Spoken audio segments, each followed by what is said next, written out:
ក៏ខ្ញុំខ្ពើមមួយយីប៉ះសយចំម៉ែជីងតែសំណាងខ្ញុំលោវិសេសម៉ែគាត់ចែងចុះទៅវិញកម្មករបងខកគេមិនដាក់ទេក្រៅពីអូនរើមកនេះលួនដូចព្រោះលូន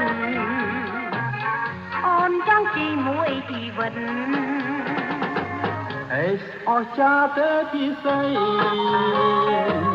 ការីថ្មីបងបេះអើយ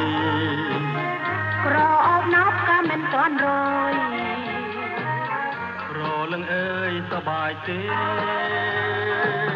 សែនសប្បាយនៅឆោមឆាយមើលព្រៃភ្នំពីរួនណាកំដីវេយងខ្ញុំជុំទៅសារមាដកសិនរមាដកសិនទេមិនឈប់ទេមិនដាក់ទេដាក់តែស្នេហ៍ខ្ញុំទេមីឲ្យមួយពាន់ក៏មិនដាក់ដែរខ្ញុំមិនចង់បានលុយទេខ្ញុំដាក់តែស្នេហ៍ខ្ញុំទេណាមីងអើយឈប់សិនណាធារើមកទេមិនដាក់ទេ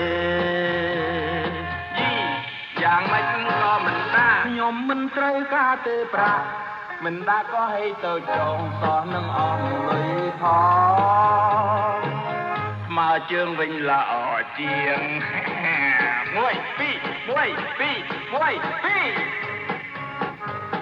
កម្មករបងពិសេសឲ្យអូនជីងតែម្នាក់ទេធាក់ឡើងភ្នំក៏មិនហត់ដែរជ័យយករួមមិនបានជ័យយកណាពេញមិនបានជ័យយកណាលោកមិនបានជ័យយកណាពេញមិនបាន